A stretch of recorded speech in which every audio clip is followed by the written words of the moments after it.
In the misty mountains of feudal Japan, where cherry blossoms fell like silent warriors onto ancient paths, there lived a man whose sword never knew defeat.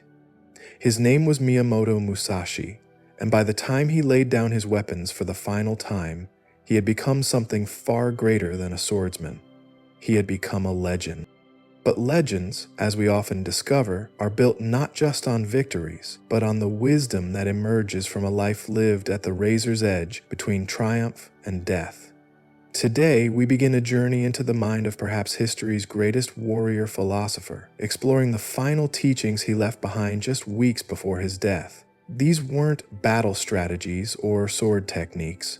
These were life rules for walking alone through a world that would test every fiber of your being. The year was 1584. Japan was a nation torn apart by civil war, where power shifted like sand in an hourglass, and a man's worth was measured by the steel in his hand and the courage in his heart. Into this chaos was born Miyamoto Musashi in the Harima province. In a world where samurai lived by a code that valued honor above life itself. From his earliest years, Musashi was different. While other children played with wooden toys, he was drawn to the way of the sword. Not out of bloodlust, but from something deeper, a hunger to understand the very essence of conflict, strategy, and human nature. By the age of 13, he had already fought and won his first duel, defeating a skilled warrior named Arima Kihei. This wasn't beginner's luck. This was the first glimpse of a mind that could see patterns others missed, anticipate movements others couldn't predict, and remain calm in moments when lesser men would crumble. What made Musashi extraordinary wasn't just his physical skill, though that was undeniable. It was his approach to combat as a form of meditation, a way of understanding the deepest truths about life and death.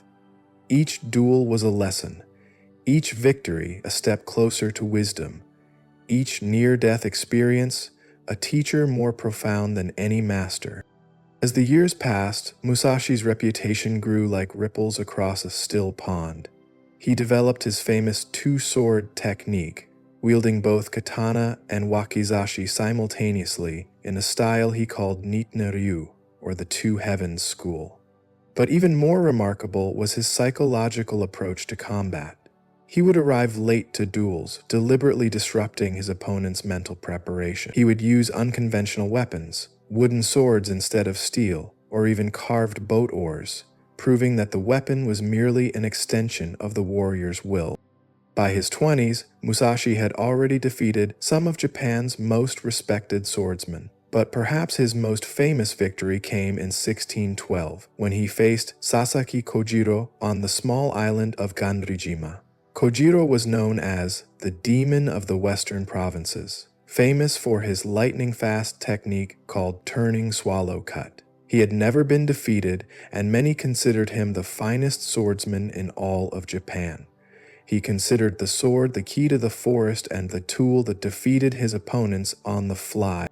The duel was scheduled for dawn, but Musashi arrived hours late, a calculated psychological tactic that left Kojiro seething with anger and frustration. When Musashi finally appeared, he carried not a traditional sword, but a wooden bakken he had carved from an oar during his boat journey to the island. The weapon was longer than Kojiro's steel blade, giving Musashi a crucial reach advantage. The duel lasted only minutes. With a single, perfectly timed strike, Musashi defeated the legendary Kojiro, killing him instantly. But as Kojiro fell, something profound shifted within Musashi. This would be his last lethal duel. The victory that should have brought him the greatest glory, instead awakened a deeper understanding. He had proven his mastery of the sword, but now he sensed there were greater mysteries to explore. This marked the beginning of Musashi's transformation from warrior to philosopher. He had spent over 2 decades perfecting the art of taking life, but now he turned his attention to the art of living wisely. He began to see that the principles that made him invincible in combat could be applied to every aspect of human existence. The same focus, discipline, and clarity that guided his sword could guide a man through all of life's challenges. Musashi entered what the Japanese call Mushashuyo, a warrior's pilgrimage. He wandered across Japan, not seeking opponents to defeat, but seeking wisdom to accumulate. He studied poetry, painting, sculpture, and calligraphy. He learned that the way of the sword was just one expression of a much larger way of being in the world. The principles that govern perfect sword technique also govern perfect living. He spent time in monasteries, learning from Buddhist monks about detachment and mindfulness. He observed craftsmen, studying how masters of their trades approached their work with the same dedication he brought to combat. He watched farmers, merchants, and artisans, learning that excellence in any field required the same fundamental qualities: complete presence, relentless practice, and the courage to face truth without flinching. As Musashi aged, his understanding deepened like wine in a cellar. He began to write, first completing the Book of Five Rings, his famous treatise on strategy and swordsmanship. But even as he wrote about combat, his words revealed insights that transcended warfare. He wrote about timing, about reading opponents, about the importance of having no fixed form, principles that applied equally to business, relationships, and personal growth. But it was in his final years that Musashi's greatest wisdom emerged. Feeling his death approaching, he retreated to the Reigen Cave in Kumamoto, not far from where his life's final chapter would close. The cave was isolated, carved into a hillside overlooking a valley where mist gathered each morning like the breath of sleeping dragons. Here, surrounded by the silence of stone and the whisper of wind through bare branches, Musashi prepared for his ultimate departure. He had always walked a solitary path. Even in his youth, he had refused to join any sword school or serve any master. He had created his own techniques, developed his own philosophy, and followed his own understanding of the warrior's way. Now, as death approached, he realized that this solitude hadn't been a limitation, it had been his greatest strength. In those final weeks of 1645, Musashi began writing what would become his most profound work. Not a manual of sword techniques or military strategy, but a distillation of everything he had learned about living with honor, courage, and wisdom. He called it Dokodo, which translates to the way of walking alone. This wasn't a guide for hermits or social outcasts. This was a blueprint for psychological and spiritual independence. Musashi had learned that the greatest battles aren't fought with swords against external enemies, but within the human heart against the forces that weaken resolve, cloud judgment, and compromise integrity. The 21 precepts he wrote weren't abstract philosophical concepts. They were practical guidelines, tested in the crucible of real experience, refined through decades of facing death and choosing life, again and again. Each rule represented a hard-won insight into human nature, a principle that could help any person navigate the complexities of existence with the same clarity and purpose that had made him invincible in combat. What makes the way of walking alone so remarkable is that it came from a man who had lived at the absolute extreme of human experience. Musashi hadn't learned about courage from books or lectures. He had learned it standing face to face with skilled warriors who wanted to kill him. He hadn't learned about decision-making in a classroom. He had learned it in moments when a single wrong choice meant death. His insights into human psychology came from studying opponents, learning to read their intentions in their posture, their breathing, the movement of their eyes. His understanding of discipline came from decades of daily practice, endless repetition of techniques until they became as natural as breathing. His grasp of strategy came from real battles where lives hung in the balance and there was no room for error. But perhaps most importantly, his wisdom about walking alone came from actually doing it. Musashi had lived most of his life without the comfort of institutional support, without the safety of following established traditions, without the luxury of blending in with the crowd. He had been forced to develop inner strength, self-reliance, and independent judgment, not as philosophical ideals, but as survival skills. This background is crucial to understanding why Dokodo carries such power. These weren't the theoretical musings of an academic, but the final testament of a man who had pushed the boundaries of human potential further than perhaps anyone in history. Every principle he outlined had been tested, not in hypothetical situations, but in moments of life and death. As Musashi lay dying in that cave, surrounded by the silence he had always cherished, he knew he was leaving behind something precious. Not just a record of his techniques or his victories, but a roadmap for anyone brave enough to walk their own path through life. His 21 rules weren't just about becoming a better warrior. They were about becoming a better human being. The timing of Dokudo is significant. This wasn't written during Musashi's youth, when he might have been driven by ego or the desire for fame. This wasn't written during his middle years, when he might have been influenced by ambition or the need to establish his reputation. This was written by a man facing death, when all pretense falls away and only truth remains. In his final weeks, Musashi had no reason to impress anyone, no need to maintain any image, no desire for worldly gain.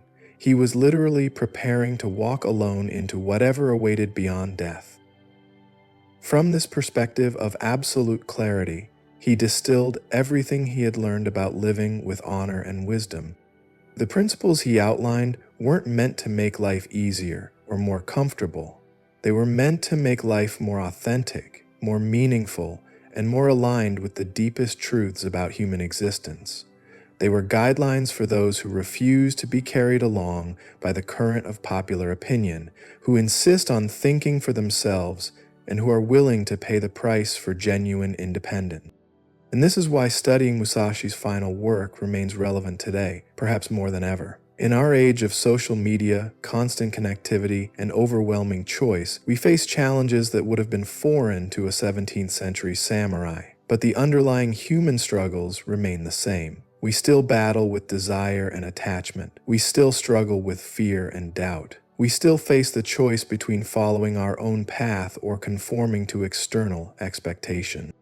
Musashi's way of walking alone offers something rare in our modern world: guidance from someone who actually lived what he taught, who tested his principles against the ultimate challenges, and who discovered that true strength comes not from external sources, but from the unshakable core of a disciplined, awakened mind. In the coming parts of our exploration, we will examine each of Musashi's 21 rules, understanding not just what they mean, but how they can be applied to the challenges and opportunities we face in our daily lives. We will discover that the path of the warrior philosopher is still available to us, not on ancient battlefields, but in the arena of modern existence, where the stakes may be different, but the need for wisdom, courage, and authenticity remains as critical as ever. The legend of Miyamoto Musashi began with a boy who refused to accept defeat. It culminated with a master who understood that the greatest victory is over oneself, and the ultimate strength is the ability to walk alone through life with uncompromising integrity. These are the lessons he left behind, written in his own hand, as his final gift to anyone brave enough to follow in his footsteps. The winter of 1645 was harsh in Kumamoto, with winds that cut through the valleys like invisible blades and frost that painted the world in silver silence. It was in this austere season that Japan's greatest swordsman prepared to face his final opponent, death itself. But Miyamoto Musashi would not meet this ultimate challenge unprepared, nor would he allow his lifetime of wisdom to die with him. In the months leading up to his death, Musashi had begun to feel the weight of approaching mortality, not as fear, but as clarity. The same instincts that had warned him of an opponent's attack now whispered of time running short. His body, which had carried him through countless battles undefeated, was finally succumbing to the one enemy that no sword could defeat. Yet his mind remained sharp as the finest steel, and it was this mental clarity that would produce his most enduring legacy. Musashi chose for his final retreat a place that reflected both his nature and his needs, the Reigen Cave, carved into the rocky hillside of Mount Iwato. This wasn't merely a convenient shelter, but a deliberate choice that spoke to everything he had become. The cave was isolated, accessible only to those willing to make the difficult climb up the mountain path. It offered solitude without comfort, shelter without luxury. Most importantly, it provided the silence necessary for deep reflection. The cave itself was modest, barely large enough for one person to live simply. Its walls were rough stone, unmarked by decoration or distraction. Natural light filtered in during certain hours, creating a rhythm of illumination and shadow that seemed to match the rhythm of contemplation itself. Here, surrounded by the raw elements of earth and stone, Musashi could strip away everything non-essential and focus on what truly mattered. This choice of location reveals something profound about Musashi's character. Even facing death, he didn't seek the comfort of civilization or the consolation of company. He chose the path he had always chosen, the difficult one, the solitary one, the path that demanded everything of him but promised the deepest truth in return. The cave became more than his final dwelling. It became a metaphor for the inner journey he was about to undertake. As winter deepened and his strength gradually ebbed, Musashi began the most important work of his life. He had already completed the Book of Five Rings, his comprehensive manual on strategy and swordsmanship that would influence military thinking for centuries. But that work, profound as it was, dealt primarily with technique and tactics. What he felt compelled to write now was something different, something more fundamental. In those cold, quiet hours within the cave, Musashi reflected on the path that had brought him to this moment. He thought about the countless duels, the years of wandering, the gradual transformation from a young warrior seeking victory to an elder master seeking truth. He considered the principles that had guided him not just in combat, but in every aspect of his existence. Most importantly, he contemplated what he had learned about the nature of true strength and genuine freedom. What emerged from this reflection was a recognition that his greatest insights had come not from his victories over others, but from his mastery of himself. The external battles had been training for the internal ones. The discipline required to perfect his swordsmanship had taught him how to discipline his mind, his emotions, and his spirit. The independence he had maintained from schools and masters had shown him the way to psychological and spiritual autonomy. This realization crystallized into a single, powerful concept, the way of walking alone. Not walking alone as an act of antisocial withdrawal, but walking alone as an expression of complete self-reliance and inner freedom. It meant being able to stand firm in your principles, regardless of external pressure, to make decisions based on your own understanding rather than popular opinion, and to find strength within yourself rather than depending on others for validation or support. The Japanese concept of dokodo carries layers of meaning that don't translate easily into other languages. Doko means solitary or single, but it implies more than mere physical aloneness. It suggests a quality of mind that is self-contained, self-directed, and self-sufficient. Do means way or path, but in the context of Japanese philosophy, it refers to a complete approach to living, a discipline that encompasses every aspect of existence. Together, Dokodo represents a philosophy of radical self-reliance, not as selfish individualism, but as the highest form of personal responsibility. It's the recognition that while we may live among others and care deeply for them, ultimately each person must walk their own path, make their own choices, and bear the consequences of their own actions. No one else can live your life for you, and no one else can give you the strength and wisdom you need to live it well. This understanding had been growing within Musashi throughout his life, but it reached its full flowering only in those final weeks in the cave. As he felt his physical power diminishing, he discovered that his spiritual and intellectual power was reaching its peak. Free from the distractions of daily survival, liberated from the need to prove himself in combat, he could see with unprecedented clarity the principles that had actually governed his remarkable life. The writing of Dokodo was unlike any of Musashi's previous work. His earlier writings had been detailed and comprehensive, filled with specific techniques and elaborate explanations. But Dokodo was distilled to its absolute essence, 21 brief precepts, each one a crystallized insight that had been refined in the fire of real experience. Each precept was carefully crafted, not just for its philosophical content, but for its practical application. Musashi wasn't interested in abstract theorizing. Every rule he included had been tested in the crucible of his own life, proven effective not in hypothetical situations, but in moments of actual crisis and challenge. These weren't guidelines for perfect circumstances, but tools for navigating the harsh realities of human existence. The brevity of each precept was itself significant. Musashi understood that in moments of crisis, when difficult decisions must be made quickly, elaborate philosophical systems are useless. What's needed are clear, memorable principles that can be instantly accessed and immediately applied. His 21 rules were designed to be internalized so completely that they would function like trained reflexes, guiding behavior even when conscious thought was impossible. This approach reflected Musashi's understanding of how mastery actually works. In swordsmanship, a technique isn't truly mastered until it can be performed without conscious thought, when the body moves correctly even faster than the mind can direct it. Similarly, philosophical principles aren't truly integrated until they guide behavior automatically, when right action flows naturally from a well-trained character rather than from careful deliberation. The process of writing Dokudo was also a form of final preparation, a way of organizing his understanding for the ultimate transition he was about to make. By articulating these principles clearly, Musashi was not just leaving a guide for others, but completing his own spiritual preparation. Each precept was both a teaching for future students and a reminder to himself of the truths he had discovered. As he wrote, Musashi was acutely aware that this would be his final statement, his last opportunity to share what he had learned from a lifetime of pushing human potential to its limits.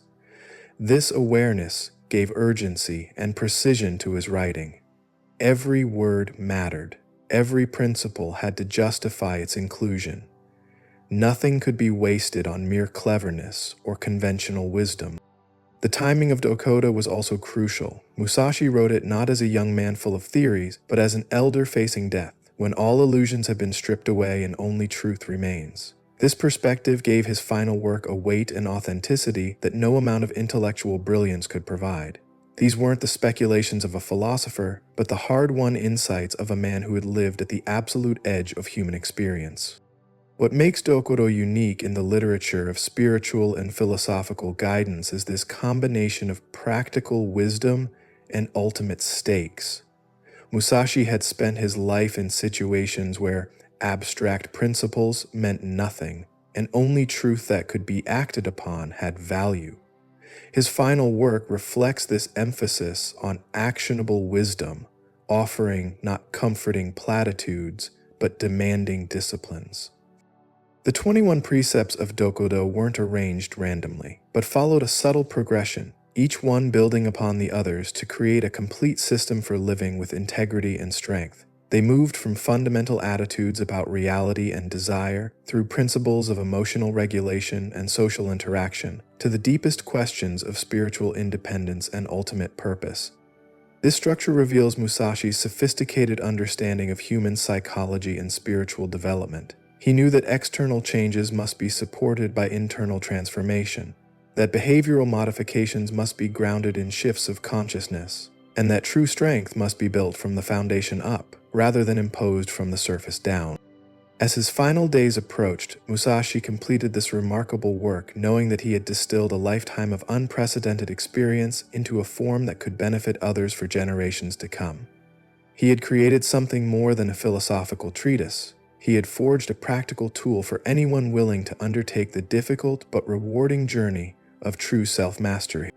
In the quiet of that cave, with winter winds whispering outside and death approaching like a patient visitor, Musashi had accomplished something perhaps even greater than his legendary victories in combat. He had transformed his personal insights into universal principles, his individual journey into a map that others could follow, his solitary path into a way that could be walked by anyone with the courage to face life on their own terms. The birth of Dokudomo represents one of the most remarkable achievements in human history, the successful translation of extraordinary personal experience into practical wisdom that transcends time and culture. It stands as proof that even the most solitary path, when walked with complete integrity, ultimately serves not just the individual but all of humanity. Within the stone walls of Regan Cave, as Musashi prepared his final teachings, he began with what he knew to be the foundation of all wisdom: our relationship with reality itself. The first three precepts of his Dokodo address the most fundamental human struggles, the battles we fight not with external enemies but with our own minds, our own desires, and our own resistance to what is. These opening rules weren't placed first by accident. Musashi understood that everything else he would teach depended upon mastering these basic principles.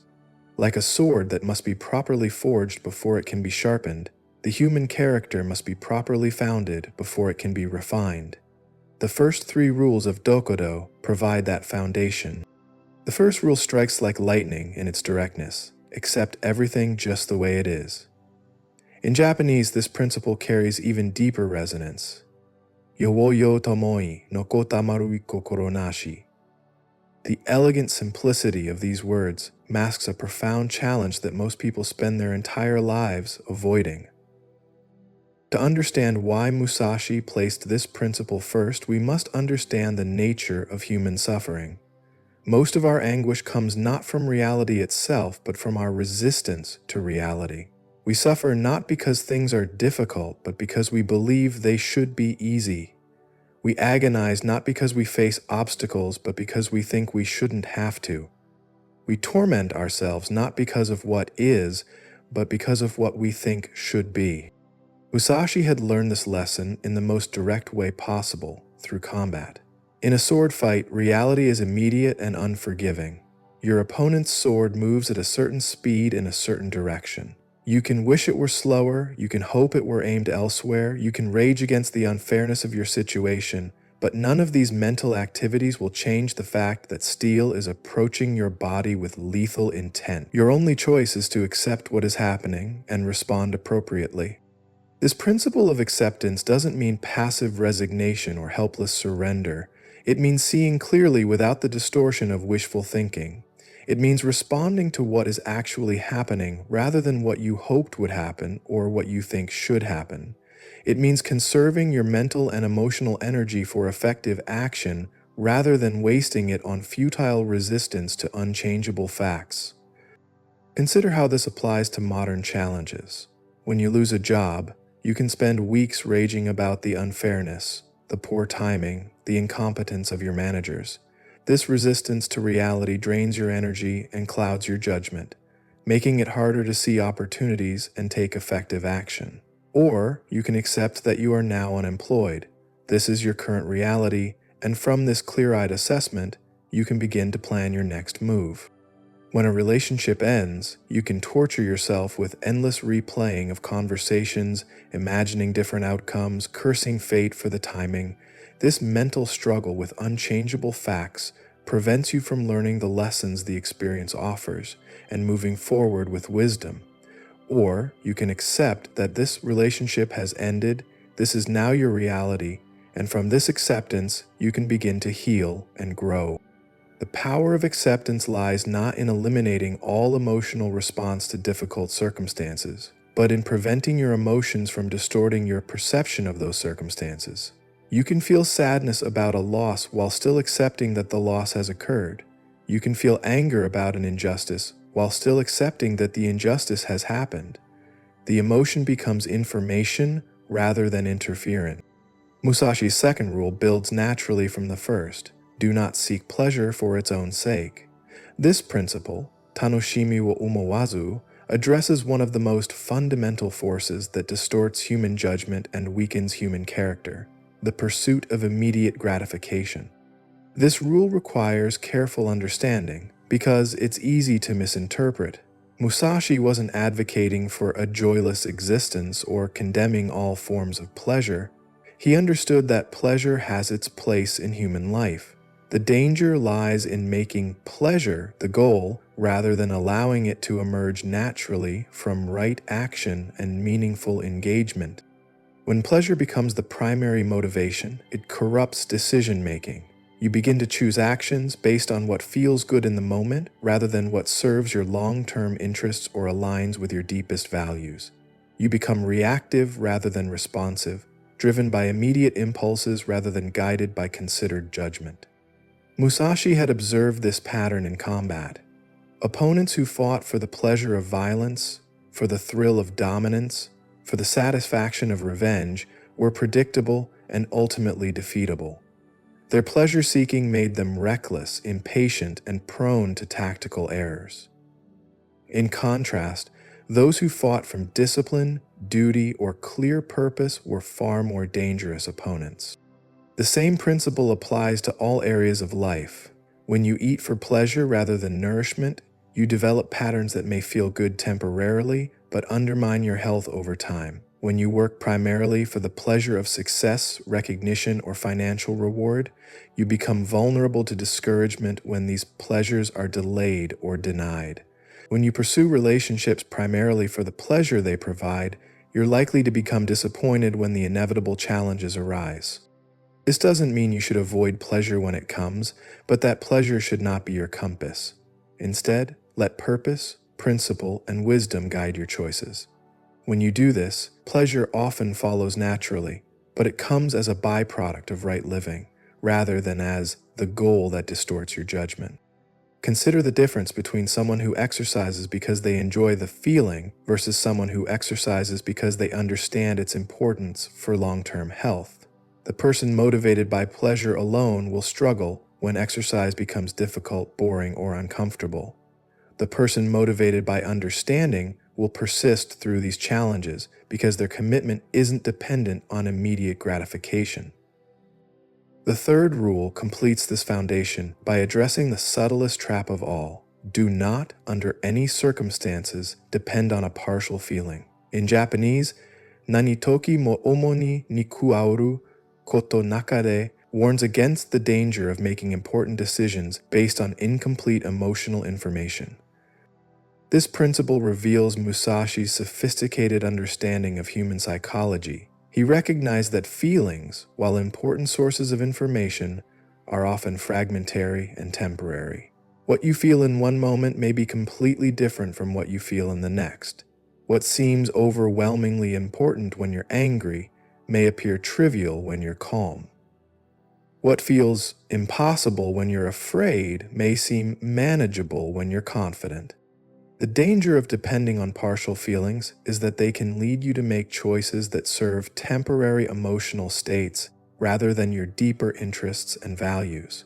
You might quit a job because you're frustrated on a particular day, even though the position serves your long-term career goals. You might end a friendship because of hurt feelings from one conversation, even though the relationship has been valuable and meaningful over years. Musashi had learned to recognize the difference between feelings that carried important information and feelings that were simply temporary reactions to circumstances. In combat, fear might signal genuine danger that required tactical adjustment, or it might simply be a momentary response to an opponent's intimidating presence. The ability to distinguish between these different types of feeling could mean the difference between life and death. This principle doesn't advocate for ignoring emotions or becoming coldly analytical about everything.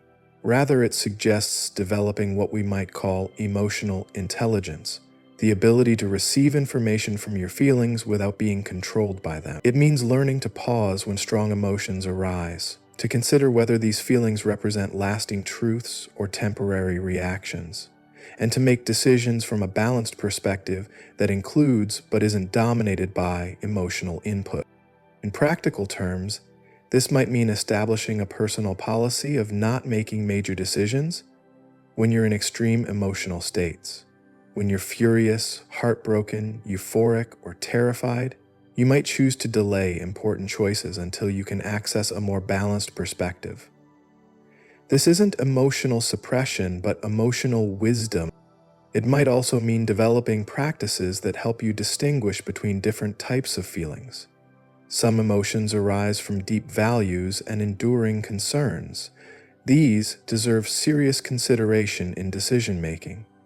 Other emotions arise from temporary circumstances, chemical fluctuations, or passing events. These provide information but shouldn't drive major choices. Together, these first three principles create a foundation of psychological stability and clarity. Accepting reality as it is prevents you from wasting energy on futile resistance. Not seeking pleasure for its own sake keeps your judgment clear and your motivation sustainable. Not depending on partial feelings ensures that your decisions serve your deeper wisdom rather than your momentary impulses. This foundation isn't built overnight. Like physical conditioning, it requires consistent practice over time. Every day presents opportunities to accept difficult realities instead of fighting them, to choose principle over immediate gratification, and to pause for balance when emotions run high. Each small victory in these daily challenges strengthens your capacity for the larger challenges that life will inevitably present. Musashi understood that mastery in any field requires this kind of foundational strength. Whether you're wielding a sword, building a business, raising a family, or pursuing any other meaningful goal, you need the ability to see clearly, choose wisely, and act from stable ground. These first three rules provide that stable ground, the bedrock upon which all other skills and virtues can be built. As we move deeper into Musashi's teachings, we'll discover how these foundational principles support increasingly sophisticated approaches to life's challenges. But everything that follows depends upon this beginning: the courage to face reality without flinching, the discipline to choose purpose over pleasure, and the wisdom to distinguish between feelings that guide and feelings that mislead. Master these, and you've taken the first essential steps on the way of walking alone. Having established the foundation of clear perception and emotional stability, Musashi now guides us deeper into the psychology of true independence. Rules 4 through 6 of his Dokodo address perhaps the most challenging aspect of walking alone: developing genuine self-reliance without falling into the traps of ego, attachment, or paralyzing regret. These principles reveal the delicate balance required to be strong without being rigid, independent without being isolated, and confident without being arrogant. The fourth rule strikes at the heart of one of humanity's most persistent obstacles to wisdom: think lightly of yourself and deeply of the world. In Japanese, mi wo asuku omo, yo wo fukaku omo, captures a paradox that most people struggle their entire lives to understand. How can you be both humble about yourself and deeply engaged with the world? How can you minimize your ego while maximizing your effectiveness? Musashi had discovered this balance through decades of combat, where ego could literally be fatal. He had seen countless skilled warriors defeated not by superior technique, but by their own arrogance. When a swordsman becomes too focused on his own reputation, his own image, his own need to appear invincible, he stops seeing his opponent clearly. His attention turns inward to protecting his self-concept rather than outward to reading the battlefield accurately. The warrior who thinks too highly of himself becomes predictable. He favors techniques that make him look impressive over techniques that are simply effective. He takes unnecessary risks to demonstrate his superiority. He becomes defensive about his reputation instead of adaptive to changing circumstances. In essence, his ego becomes his opponent's weapon against him. But thinking lightly of yourself doesn't mean having low self-esteem or lacking confidence. It means not being attached to any particular image of yourself. It means being willing to look foolish if that's what effectiveness requires. It means choosing actions based on what the situation demands rather than what will make you look good. Consider how this applies to modern challenges. In business negotiations, the person who thinks too highly of themselves often misses crucial information because they're too busy trying to appear knowledgeable or powerful. They make decisions based on what will enhance their reputation rather than what will achieve the best outcome. In contrast, someone who thinks lightly of themselves can ask questions that might seem naive, admit ignorance when it's appropriate, and focus entirely on understanding the other party's position. In learning any new skill, ego becomes a massive obstacle. The person who thinks highly of themselves struggles to accept feedback, resists appearing incompetent during the learning process, and often quits when the initial stages prove more difficult than expected. Someone who thinks lightly of themselves can embrace the awkwardness of being a beginner, learn eagerly from anyone who has knowledge to share, and persist through the inevitable frustrations because their self-worth isn't tied to immediate competence. The second part of this rule, thinking deeply of the world, means approaching external reality with the attention and respect it deserves. The world is infinitely complex, constantly changing, and full of subtleties that reveal themselves only to careful observation. When you think deeply of the world, you become a student of everything around you. You notice patterns others miss, understand connections others overlook, and develop the kind of situational awareness that allows for truly effective action.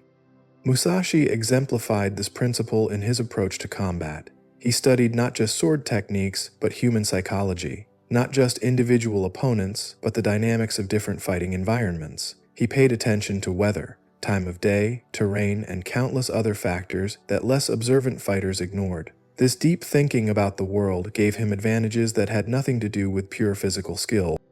The fifth rule builds naturally from this foundation. Be detached from desire your whole life long.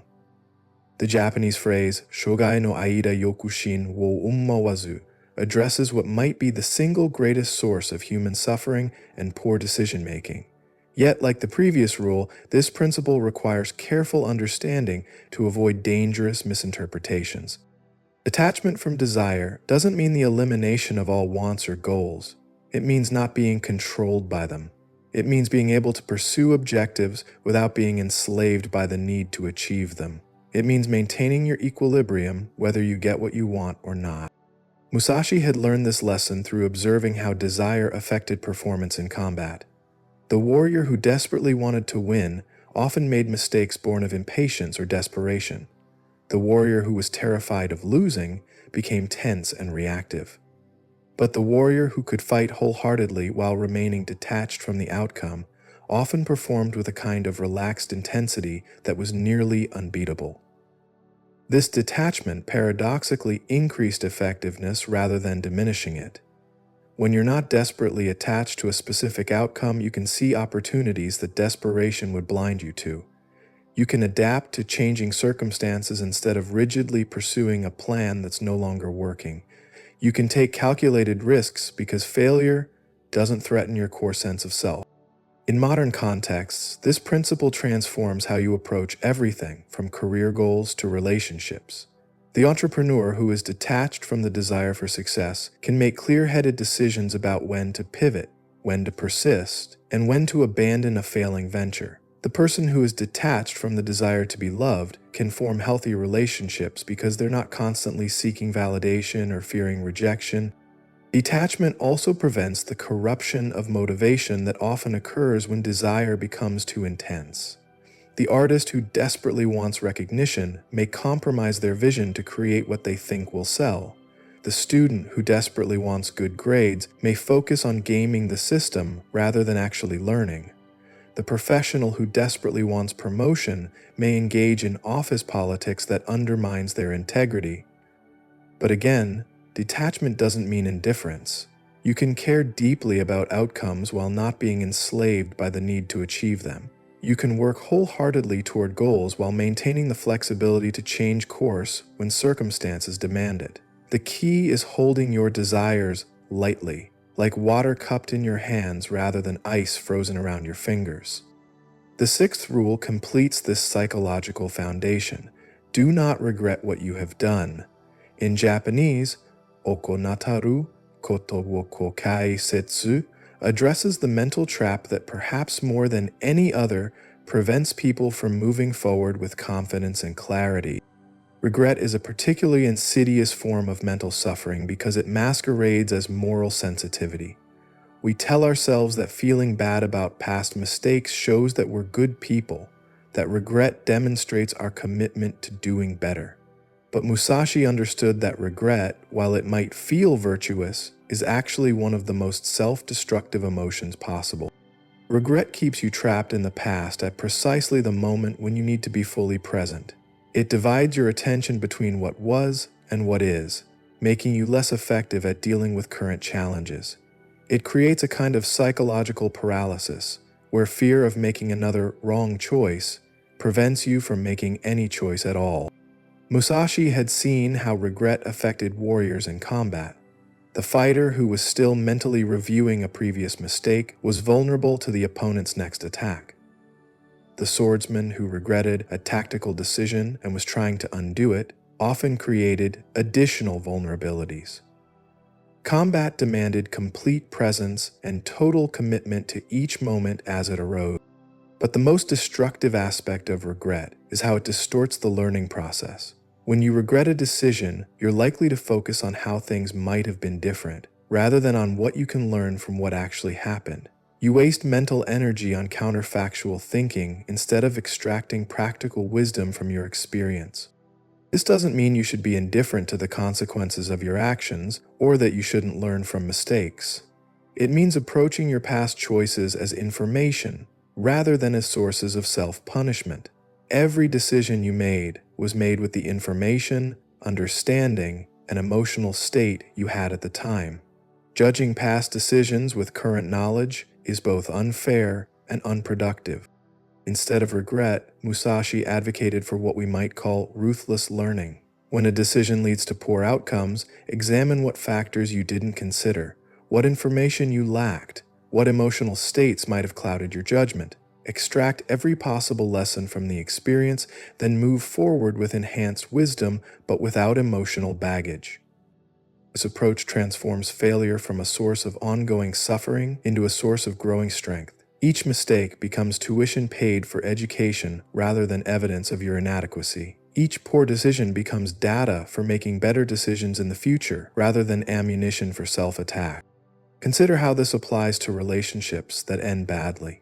You can spend years regretting things you said or didn't say, choices you made or didn't make, opportunities you seized or missed. This regret doesn't improve your past relationship, but it definitely damages your capacity for future relationships by keeping you partially trapped in what's already finished. Or you can extract the lessons about communication, compatibility, timing, and personal growth that the relationship offered, then move forward with enhanced wisdom and a clean emotional slate.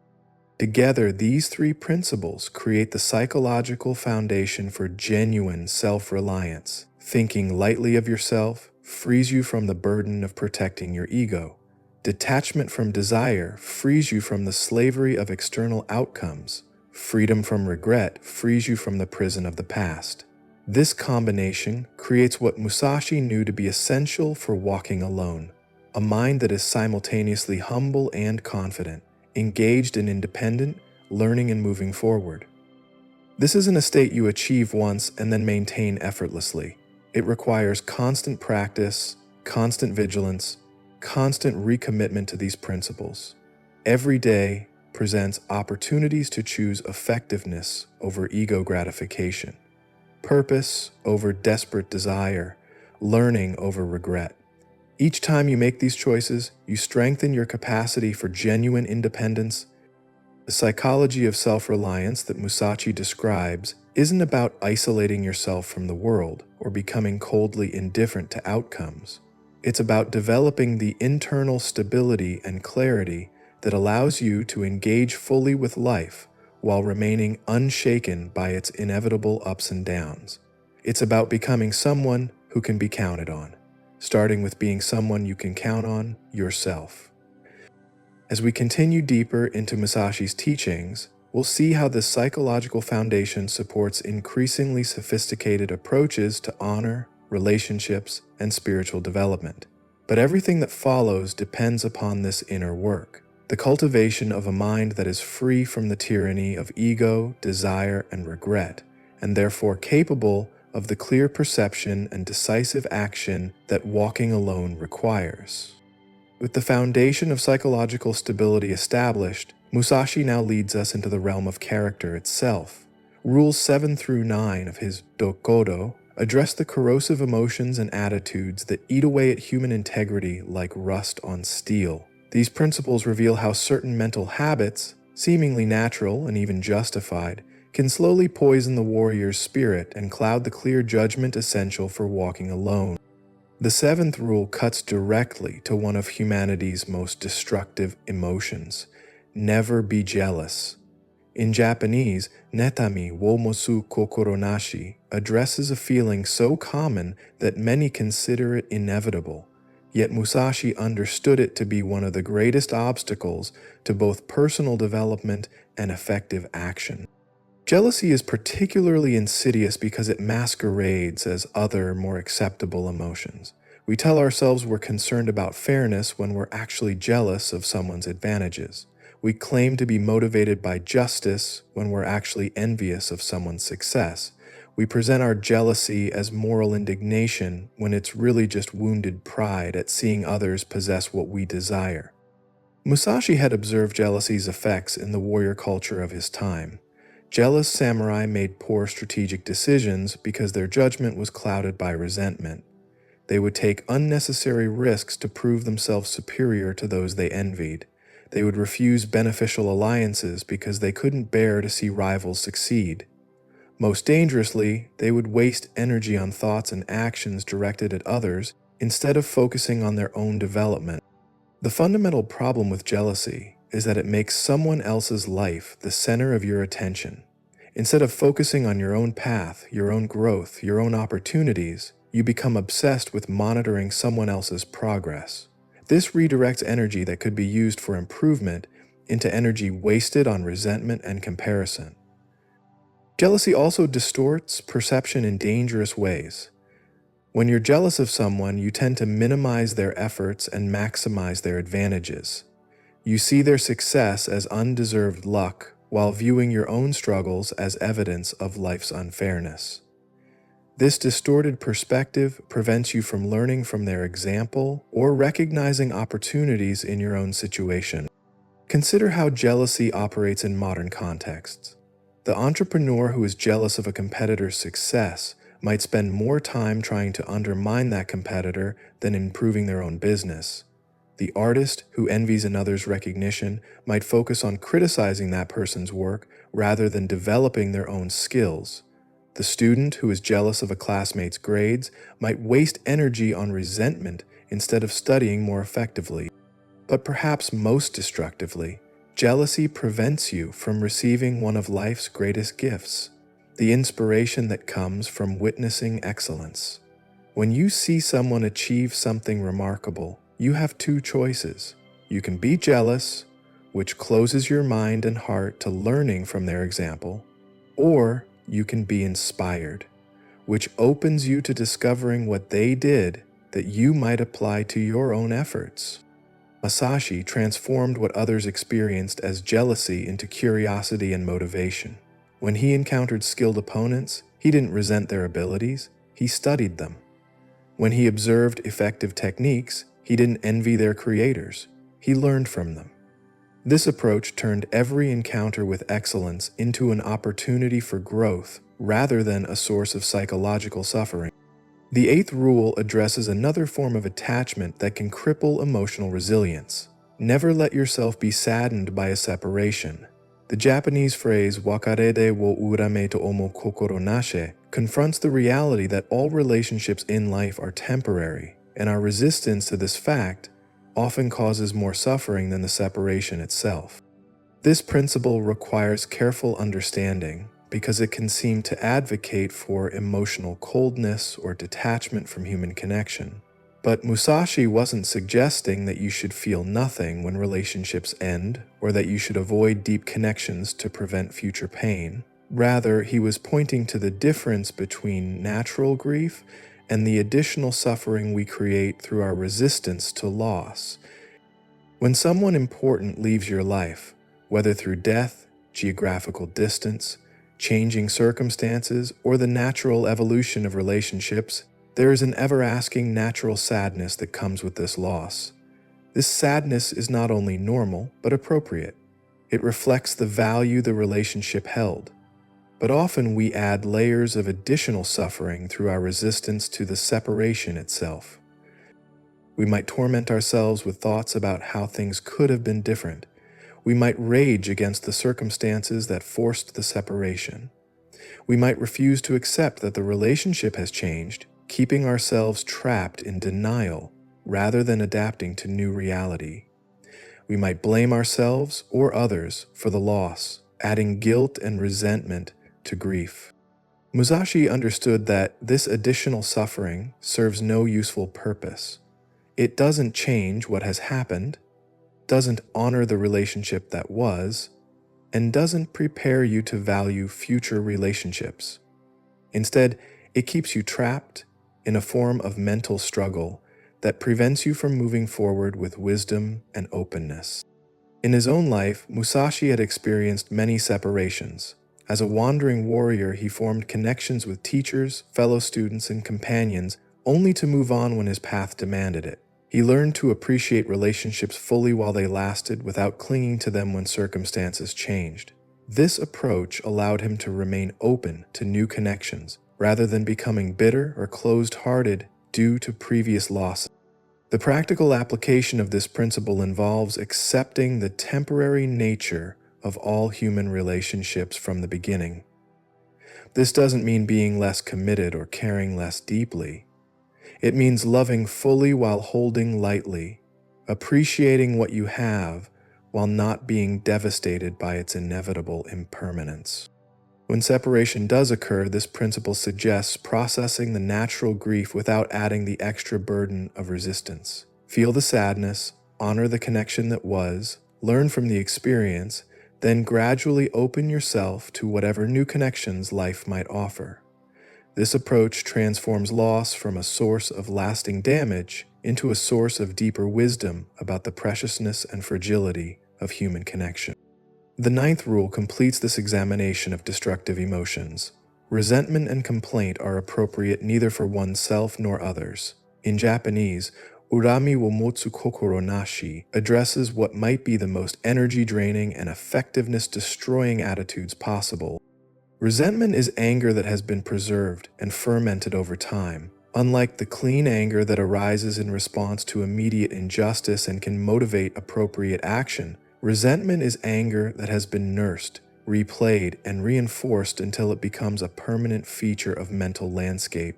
It's anger turned into identity, injustice transformed into ongoing victimhood. The problem with resentment is that it keeps you psychologically tied to whatever hurt you. The person or situation you resent continues to influence your thoughts, emotions, and decisions long after the original incident has passed. In effect, you give your power away to whatever you resent, allowing it to continue harming you indefinitely. Musashi had seen how resentment affected warriors' performance. The samurai who harbored resentment about past defeats, unfair treatment, or perceived slights often made tactical errors driven by the need to settle old scores rather than win current battles. They would take foolish risks for revenge, ignore strategic opportunities in favor of personal satisfaction, and generally fight from emotion rather than from wisdom. Complaint, resentment's verbal expression, is equally destructive because it reinforces the victim mentality that underlies resentment. When you complain about your circumstances, you're essentially practicing helplessness. You're training your mind to focus on what's wrong rather than what's possible, on what you can't control rather than what you can influence. This doesn't mean you should never acknowledge problems or seek to change difficult circumstances. The difference lies in your approach. You can recognize that a situation needs improvement and take action to improve it, or you can complain about the situation while remaining passive about changing it. The first approach is empowering, the second is disempowering. So, Musashi advocated for what we might call warrior's acceptance, fully acknowledging reality as it is, taking responsibility for your response to that reality, and focusing your energy on effective action rather than emotional resistance. This approach transforms you from a victim of circumstances into an agent of change, from someone who suffers life to someone who engages with life creatively and powerfully. Consider how this applies to workplace dynamics. You might find yourself in a job with unfair policies, difficult colleagues, or inadequate compensation. You can spend your energy complaining about these conditions and resenting those responsible, which will likely make you miserable, while changing nothing. Or you can assess the situation clearly, determine what aspects you can influence, and take appropriate action, whether that means working to change conditions, developing skills to qualify for better positions, or seeking opportunities elsewhere. The same principle applies to personal relationships, health challenges, financial difficulties, and any other area where life presents problems. Resentment and complaint keep you trapped in a passive relationship with your difficulties. Acceptance and appropriate action transform difficulties into opportunities for growth and positive change. Together, these three principles create a character foundation that is remarkably resilient and effective. Freedom from jealousy allows you to learn from others' excellence rather than being poisoned by it. Freedom from excessive sadness about separation allows you to love fully without being destroyed by loss. Freedom from resentment and complaint allows you to engage with problems constructively rather than being trapped by them. This doesn't mean you become emotionally numb or indifferent to injustice. It means you process emotions in ways that enhance rather than diminish your effectiveness. You feel what's appropriate to feel, learn what's available to learn, then move forward with greater wisdom and strength. These principles require constant practice because the emotions they address are deeply ingrained human tendencies. Every day presents opportunities to choose inspiration over jealousy, acceptance over resistance to loss, and constructive action over resentment. Each time you make these choices, you strengthen your character and increase your capacity for the kind of clear-minded independence that walking alone requires. As we continue deeper into Musashi's teachings, we'll discover how this foundation of emotional mastery supports increasingly sophisticated approaches to relationships, material possessions, and spiritual development. But everything that follows depends upon this inner work. The cultivation of a character that remains unshaken by comparison, loss, and injustice, and therefore capable of the sustained excellence that defines the warrior's path. As Musashi delves deeper into the psychology of true independence, he confronts perhaps the most challenging territory of all, the realm of love, desire, and attachment. Rules 10 through 12 of his Dokudo address forces so fundamental to human experience that most people never question their influence. Yet, for the warrior walking alone, these very forces can become the most subtle and dangerous forms of bondage. These principles don't advocate for a life devoid of passion or connection, but rather for a way of engaging with these powerful forces that preserves your inner freedom and clarity of judgment. They reveal the difference between love that enhances your capacity for wise action and attachment that compromises your ability to see and respond clearly to life's demands.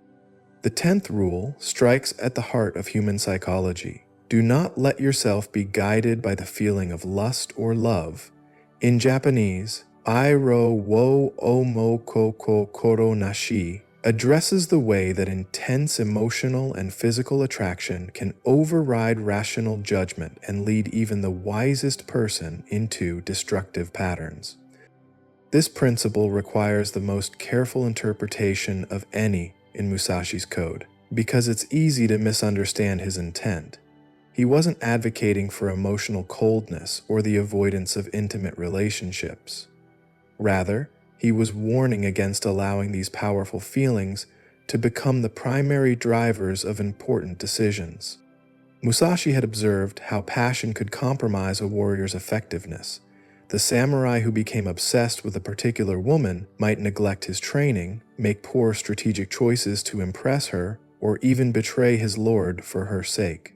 The warrior driven by lust might take unnecessary risks, ignore obvious dangers, or place personal gratification above duty and honor. The fundamental issue isn't the feeling itself, but the relationship to the feeling. When you allow intense attraction or romantic love to guide your choices, you essentially hand over your decision-making power to forces that are often temporary, changeable, and focused on immediate satisfaction rather than long-term wisdom. Consider how this operates in modern contexts. The business executive who makes career decisions based primarily on romantic considerations might accept positions in locations that serve their relationship but undermine their professional development. The student who chooses their major or university based on following a romantic interest might end up in fields that don't match their talents or interests. The parent who prioritizes a new romantic relationship over their children's needs might create lasting damage to those crucial bonds. This doesn't mean romance and physical attraction should be ignored or suppressed. It means they should be one factor among many in decision-making rather than the controlling factor. You can feel intense attraction while still evaluating whether acting on that attraction serves your broader purposes and values. You can experience deep love while still maintaining your individual identity, goals, and responsibilities. Musashi understood that the most dangerous aspect of being guided by lust or love is how these feelings can create a kind of temporary insanity. When you're in the grip of intense attraction, your ability to assess risk accurately diminishes. Your capacity to see the other person clearly, without projection or idealization, becomes compromised. Your willingness to maintain boundaries and standards often evaporates.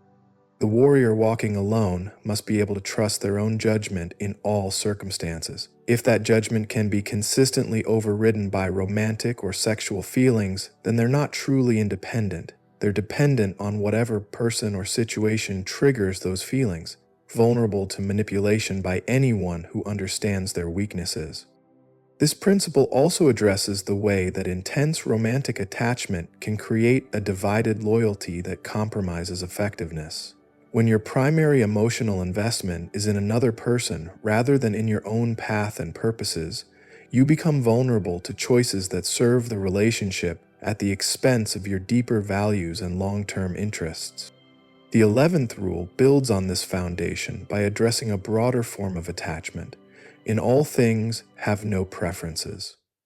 The Japanese phrase, monogoto ni suki wo motsu kokoro nashi, confronts the way that strong preferences can limit adaptability and create unnecessary suffering.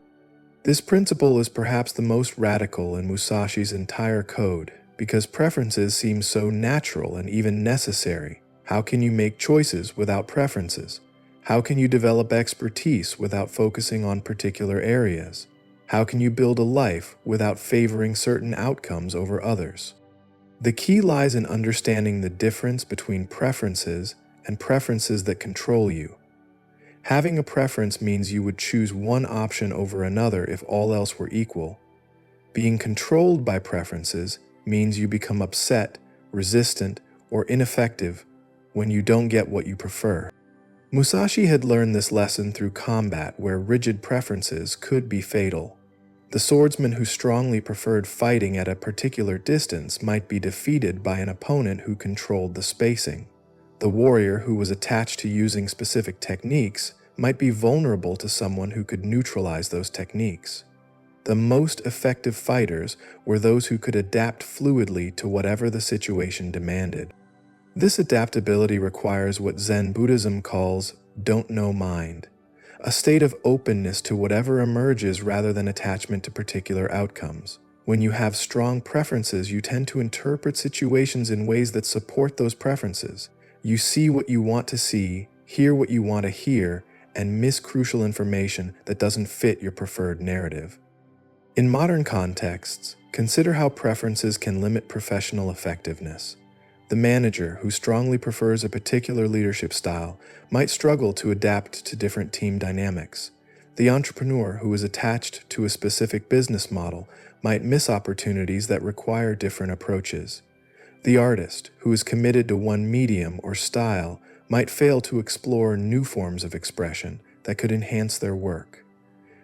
Having no preferences doesn't mean becoming passive or indifferent. It means developing what we might call dynamic neutrality, the ability to engage fully with whatever situation presents itself without being thrown off balance when things don't go as expected. It means building your identity around your capacity to respond wisely rather than around getting particular outcomes. This principle also addresses the way preferences can create unnecessary suffering. Much of human unhappiness comes from the gap between what we prefer and what actually happens. When you develop the ability to work effectively with whatever emerges, you transform potential frustrations into opportunities for growth and creativity. The 12th rule completes this examination of attachment by addressing one of the most basic forms of preference: be indifferent to where you live. In Japanese, Sumika wo tanomu kokoro nashi confronts our tendency to become dependent on particular environments for our sense of well-being and effectiveness. This principle reveals Musashi's understanding that true strength must be portable.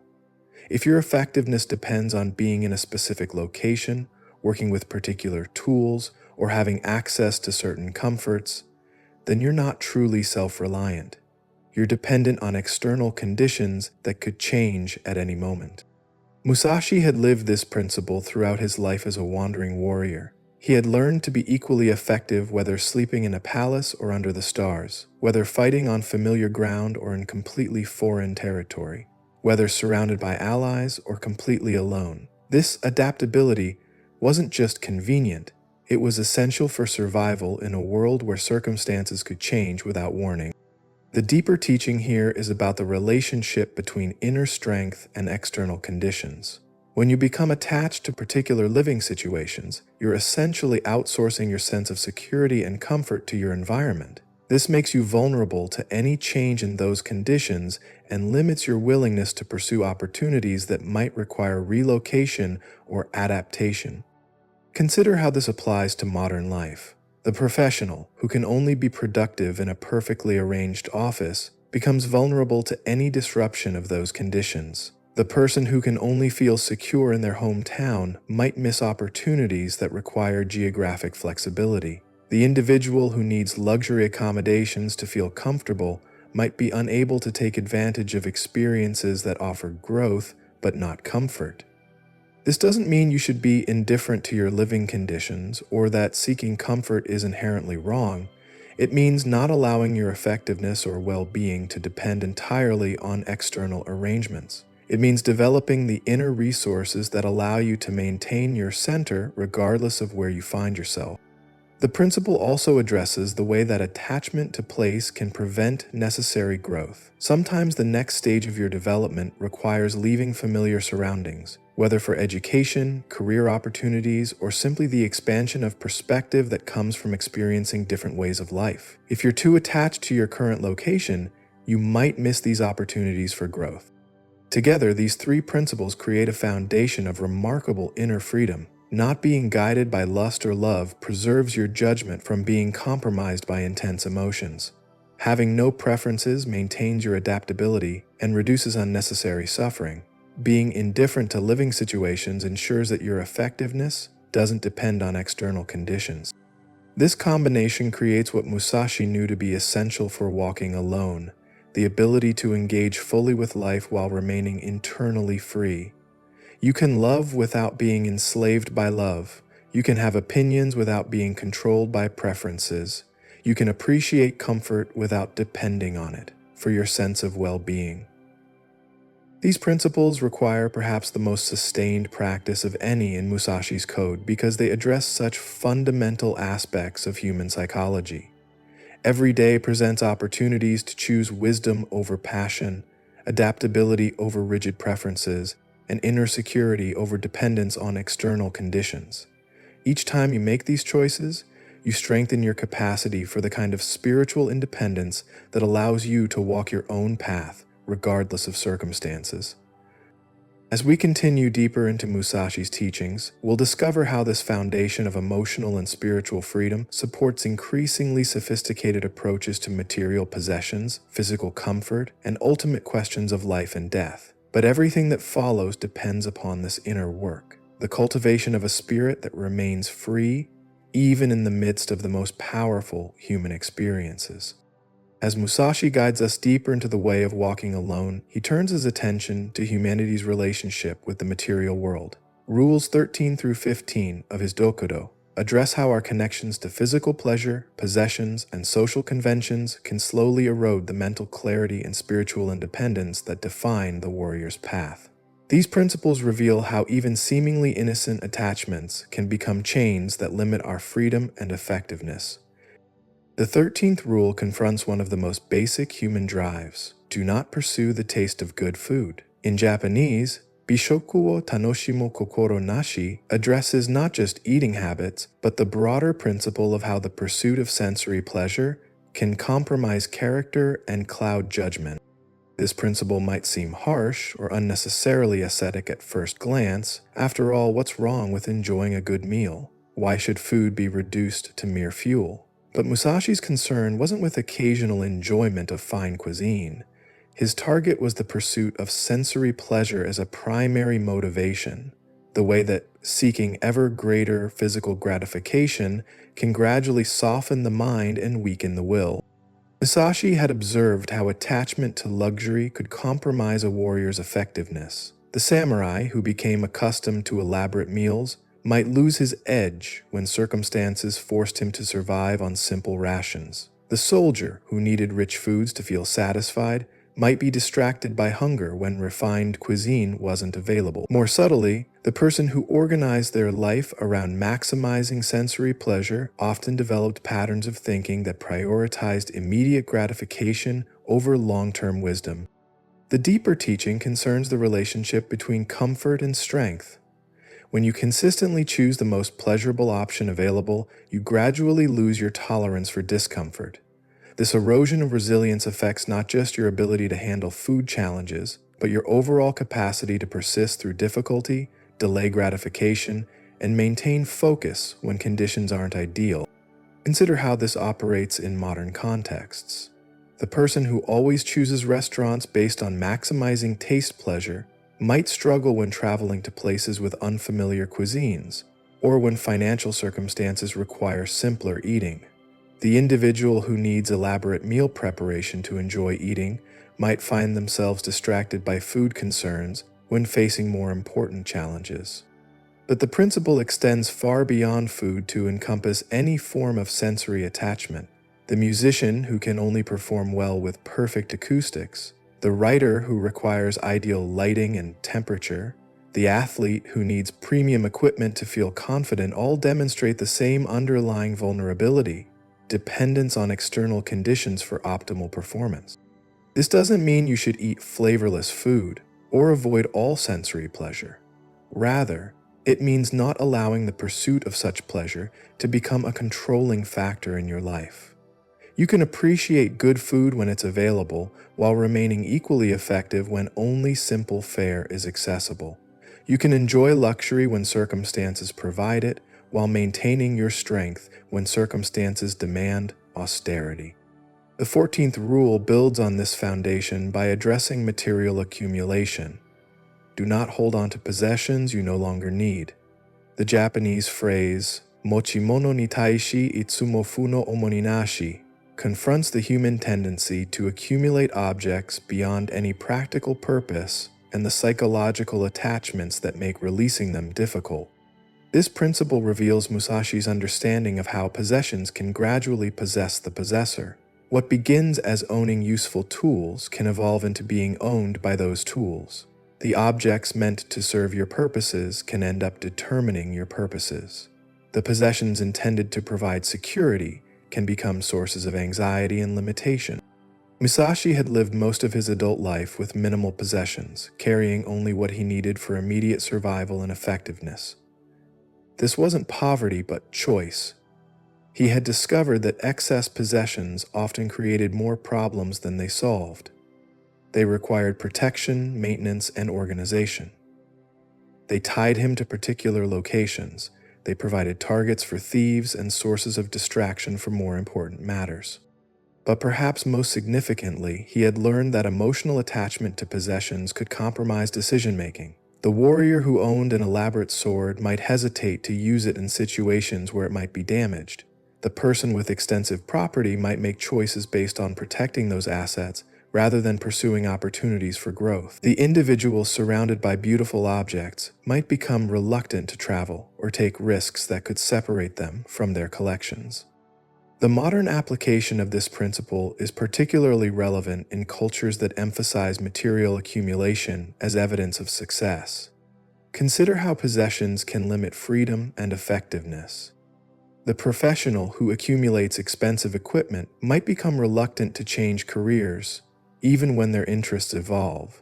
The person with extensive collections might organize their life around displaying and maintaining those objects rather than pursuing meaningful experiences. The individual who fills their living space with unnecessary items might find their physical environment cluttered and their mental environment similarly confused. This principle also addresses the way that holding on to possessions can prevent you from recognizing when circumstances have changed. The tools that served you well at one stage of development might become obstacles at the next stage. The possessions that supported your goals in one phase of life might distract from your purposes in another phase. Regular evaluation and release of unnecessary possessions keeps your material environment aligned with your current needs and purposes. The practice isn't about living in empty spaces or avoiding all beautiful objects. It's about maintaining a conscious relationship with your possessions, regularly assessing whether they still serve your actual needs, and developing the capacity to release them when they no longer contribute to your effectiveness or well-being.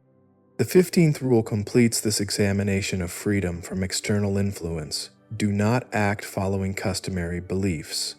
In Japanese, narau tokoro no subete wo shinyo suru kokoro nashi addresses perhaps the most subtle form of bondage, unconscious adherence to social conditioning and conventional wisdom. This principle reveals Musashi's understanding that most people never choose their beliefs, values, or behaviors consciously. Instead, they inherit these patterns from their culture, family, education, and social environment. They follow customary beliefs not because they've examined and chosen them, but because they've never questioned them. This unconscious conformity can prevent authentic development and lead to choices that serve social expectations rather than individual truth. Musashi had demonstrated this principle throughout his life by rejecting the conventional path of joining an established sword school and following traditional methods. Instead, he had developed his own techniques, created his own philosophy, and followed his own understanding of the warrior's way. This independence hadn't come from rejecting all tradition out of spite, but from examining each element of conventional wisdom and accepting only what served his purposes. The danger of following customary beliefs lies not in the content of those beliefs, which might be wise or foolish, but in the unconscious nature of the following. When you act from unexamined assumptions, you become predictable, limited, and vulnerable to manipulation by anyone who understands your conditioning. You also miss opportunities to develop approaches that might be more effective for your particular circumstances and goals. Consider how this operates in modern life. The student who chooses a career path based primarily on family expectations might miss opportunities to develop their unique talents. The professional who follows industry conventions without question might overlook innovative approaches that could provide competitive advantages. The person who organizes their life according to social norms they've never examined might find themselves pursuing goals that don't actually serve their deeper interests. This doesn't mean you should reject all conventional wisdom or social norms. Many customary beliefs have evolved because they serve useful purposes. The principle is about conscious choice rather than automatic compliance. Examine the beliefs and practices you've inherited. Understand why they exist. Test them against your own experience and judgment. Accept those that serve your purposes and release those that don't. The practice of questioning customary beliefs also prevents a kind of intellectual and spiritual stagnation. When you automatically follow established patterns, you stop growing, learning, and adapting. When you maintain a questioning relationship with all beliefs, including your own, you stay open to new information, fresh perspectives, and evolving understanding. This principle is particularly challenging because it requires you to think independently about areas where most people prefer the security of following established guidelines. It demands the courage to be different when difference serves truth, even when that difference attracts criticism or social pressure. Together, these three principles create a foundation of remarkable freedom from external dependency. Not pursuing sensory pleasure prevents your judgment from being compromised by the need for comfort. Not holding on to unnecessary possessions prevents your choices from being limited by material attachments. Not following customary beliefs automatically prevents your development from being constrained by social conditioning. And this combination creates what Musashi knew to be essential for walking alone: the ability to think and act independently while remaining responsive to genuine wisdom wherever it might be found. You can enjoy comfort without needing it, own possessions without being owned by them, and learn from tradition without being imprisoned by it. These principles require constant vigilance because the forces they address operate so subtly. Every day presents opportunities to choose effectiveness over comfort, usefulness over accumulation, and conscious choice over automatic compliance. Each time you make these choices, you strengthen your capacity for the kind of material and intellectual independence that allows you to respond to life's challenges with maximum flexibility and wisdom. As we continue deeper into Musashi's teachings, we'll discover how this foundation of external freedom supports increasingly sophisticated approaches to skill development, mortality, and ultimate security. But everything that follows depends upon this foundation: the cultivation of a life that remains unencumbered by unnecessary attachments and therefore capable of the swift adaptation and clear response that walking alone requires. As Musashi approaches the deepest teachings of his Dokudo, he confronts the ultimate questions that every warrior must face: the nature of mastery, the reality of death, and the illusion of security.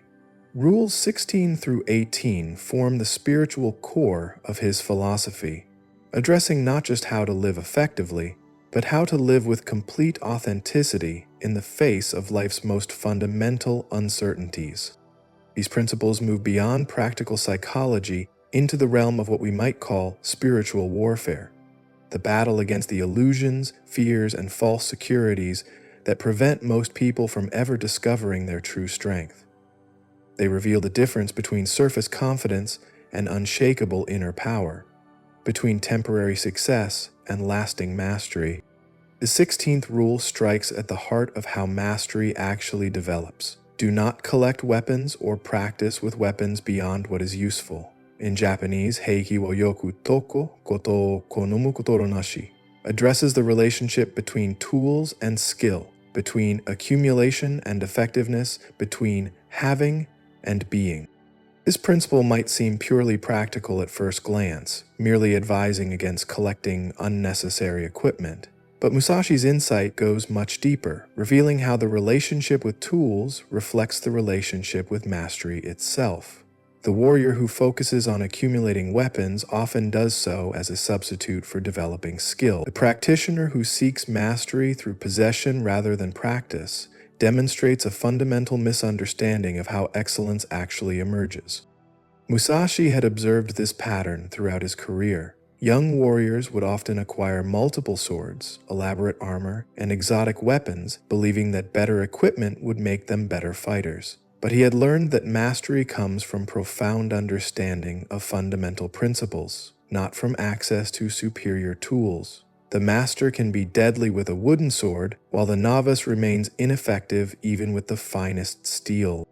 This principle addresses what modern psychology recognizes as the substitution of having for being. When you focus on acquiring tools rather than developing capability, you create an illusion of progress that can actually impede real development. The musician who constantly buys new instruments instead of practicing scales, the writer who accumulates writing software instead of writing, the entrepreneur who focuses on getting the perfect business setup instead of serving customers, all demonstrate this same pattern.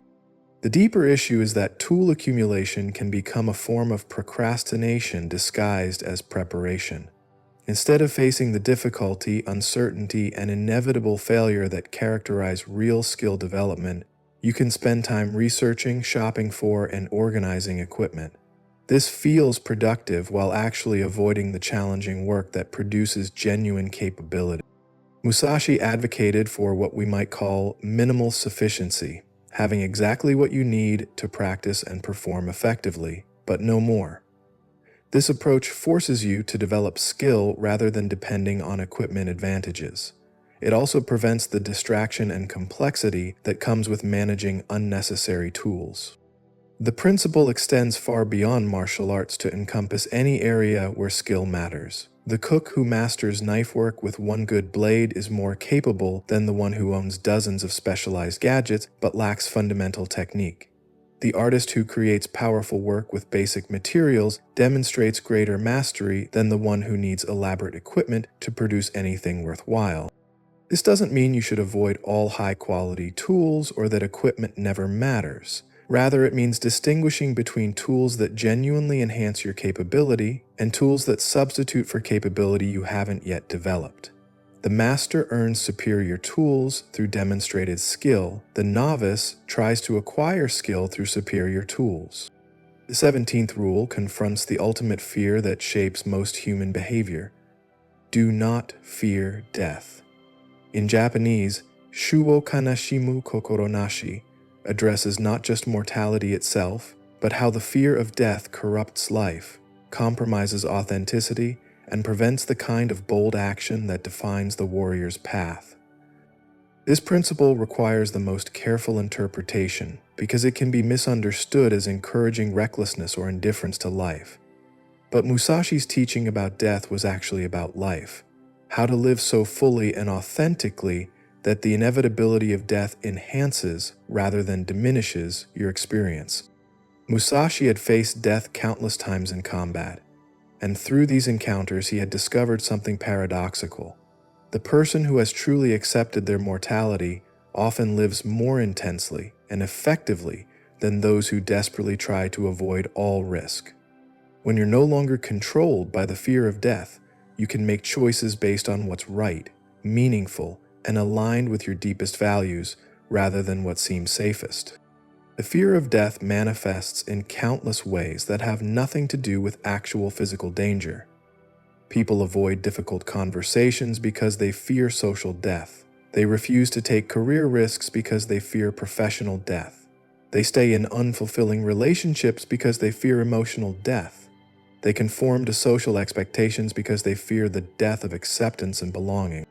This fear creates what philosophers call unlived life, the gap between who you actually are and who you could become if you weren't constantly calculating safety. When you live primarily to avoid various forms of death, you often end up avoiding life itself. You become so focused on surviving that you forget to actually live. Musashi's approach to death was informed by what Buddhism calls memento mori, the practice of remembering death not to become morbid, but to maintain perspective about what truly matters. When you remember that your time is limited and your death is certain, trivial concerns often lose their power to disturb your peace. Petty conflicts seem less important. Social status appears less significant. The opinion of others carries less weight. This awareness of mortality can paradoxically make you more alive rather than less. When you truly grasp that every day could be your last, you become more present to the experiences available right now. When you accept that every relationship will eventually end, you appreciate the connections you have more deeply. When you understand that all your accomplishments will ultimately be forgotten, you focus on actions that feel meaningful regardless of external recognition. The practical application of this principle involves regularly contemplating your mortality not as a morbid exercise, but as a clarifying practice. Consider what you would do if you knew you had 1 year to live. What relationships would you prioritize? What projects would you pursue? What would you stop wasting time on? This reflection can help you align your daily choices with your deeper values and purposes. The 18th rule completes this examination of ultimate security. Do not seek to possess either goods or fiefs for your old age. In Japanese, Ronin ni shinri ni tanomi utoro kokoro nashi addresses the illusion that external accumulation can provide real security against the uncertainties of aging and eventual death. This principle confronts one of the most pervasive forms of anxiety in human life, the fear of future vulnerability, and the belief that accumulating sufficient resources can eliminate that vulnerability. Musashi understood that this approach to security often creates more anxiety than it relieves, while preventing the development of real strength. The attempt to secure your future through accumulation rests on several questionable assumptions: that you can predict what you'll need, that external circumstances will remain stable enough for your plans to work, that accumulated resources will actually be available when you need them, and that external security can substitute for inner strength. Each of these assumptions is problematic. Musashi had observed that the warrior who depended on accumulated wealth or property for security often became timid and conservative, unwilling to take the risks that growth and excellence require.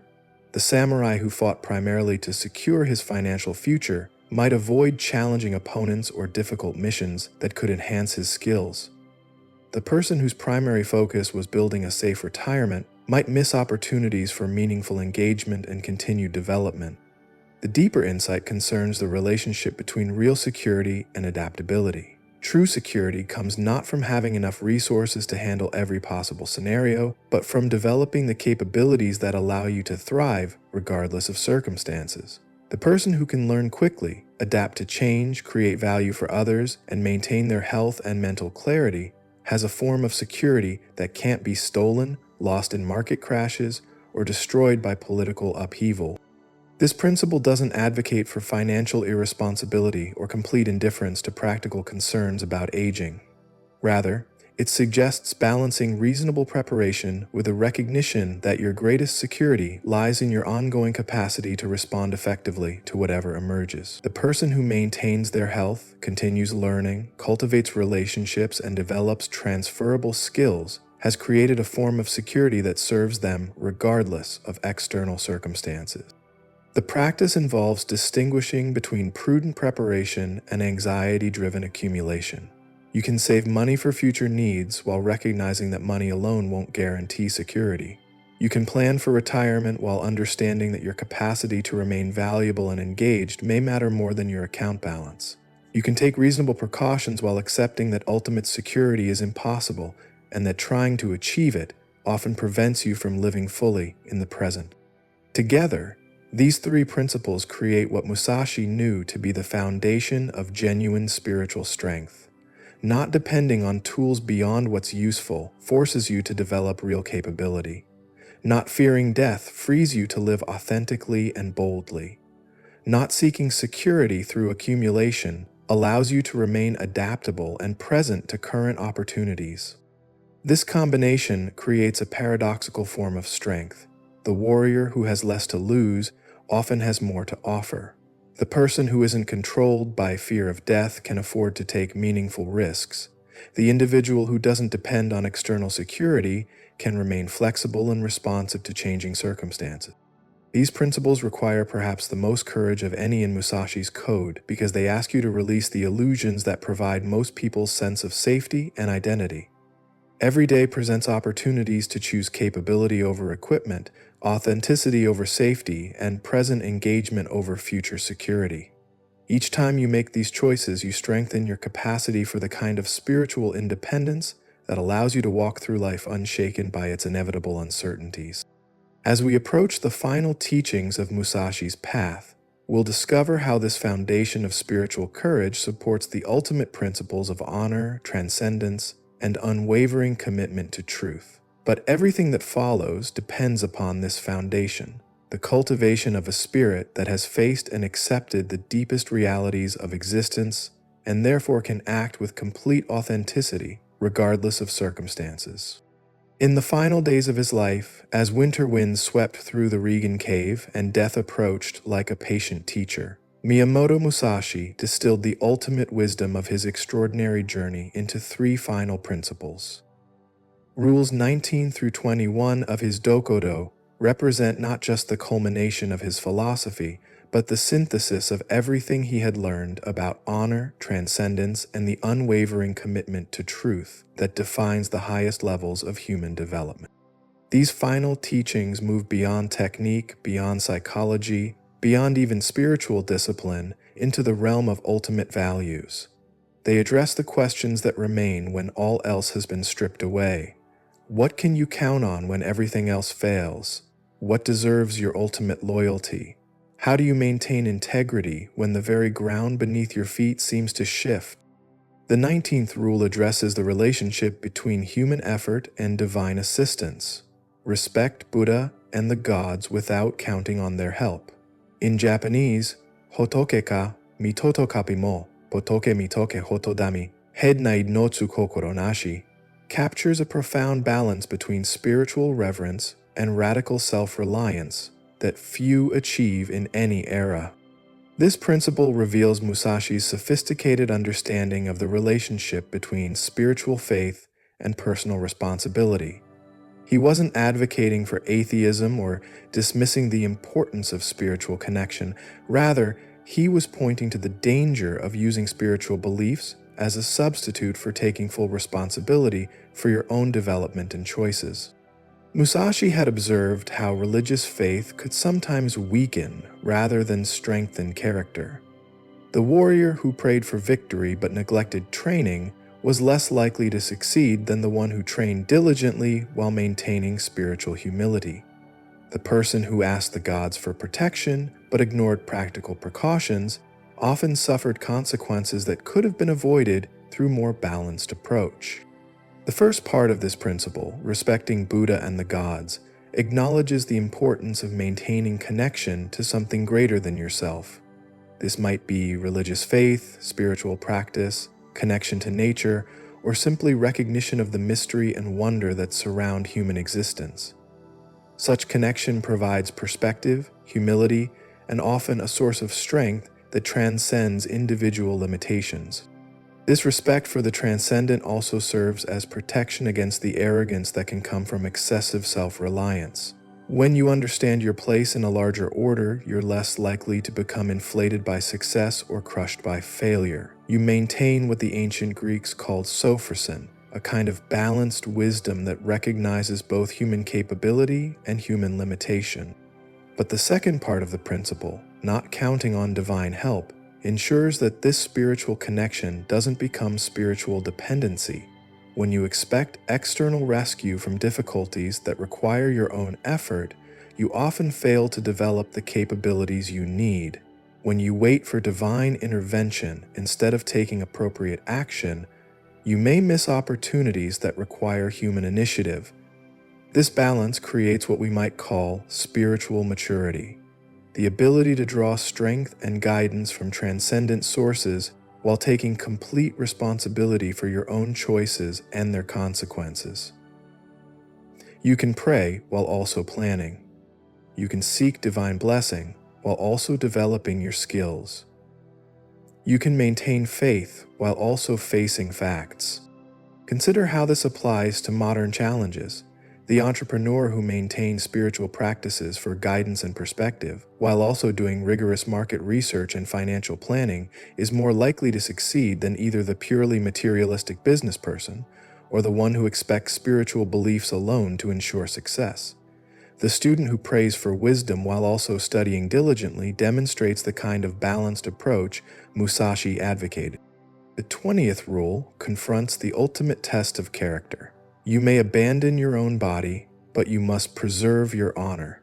In Japanese, Miwo Sute Monawo Suteksu presents what might be the most demanding principle in all of human philosophy, asking nothing less than that you value integrity above life itself. This principle requires careful understanding because it can seem to advocate for unnecessary martyrdom or rigid adherence to arbitrary social codes. But Musashi's concept of honor wasn't about conforming to external expectations or maintaining face in society. It was about preserving the integrity of your own character, the alignment between your deepest values and your actual choices. Honor, in Musashi's understanding, is the quality that allows you to respect yourself regardless of external circumstances. It's the inner coherence that comes from acting in accordance with your highest understanding of what's right, even when such action requires sacrifice.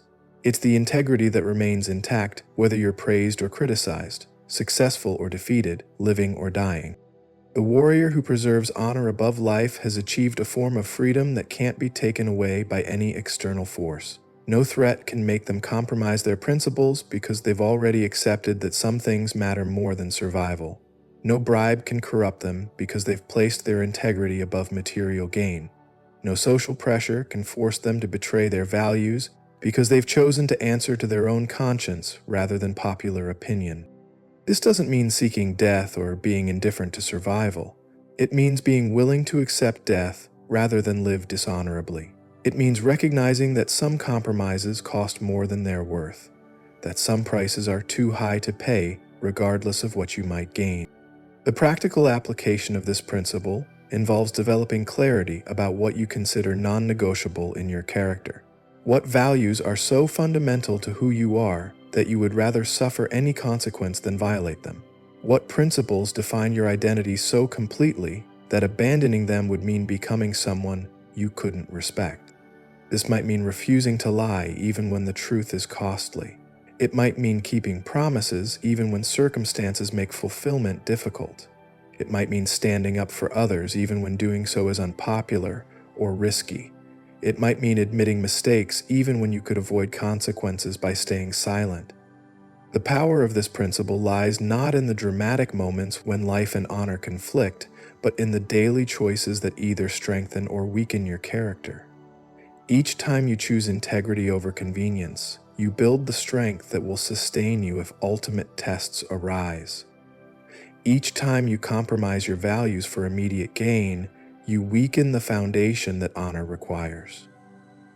The 21st and final rule provides the synthesizing principle that ties together everything Musashi had taught: never stray from the way.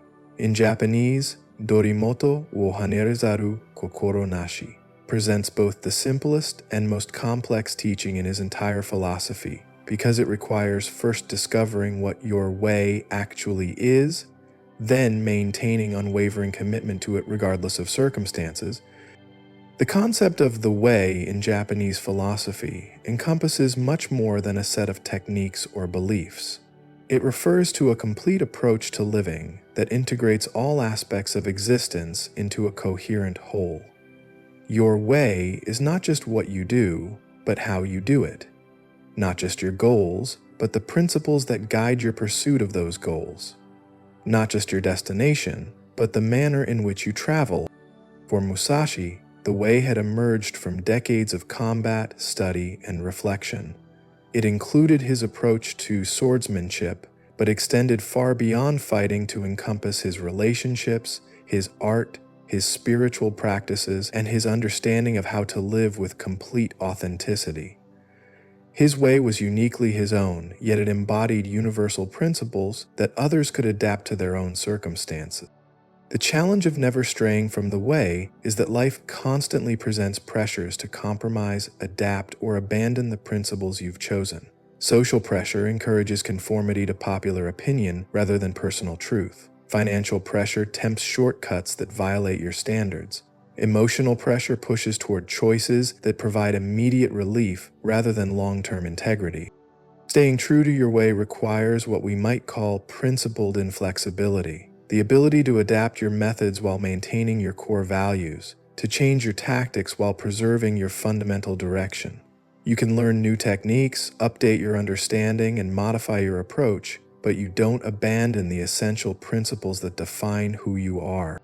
This final rule also addresses the relationship between individual authenticity and universal truth. Your way is uniquely yours, discovered through your own experience and reflection. But if it's genuinely authentic, it will align with deeper truths about human nature and the requirements for living well. The path that serves your highest development usually serves the highest good of others as well. The practice of never straying from the way involves regular reflection on whether your current choices align with your deepest understanding of how you want to live. It means periodically examining whether you've drifted from your principles without noticing.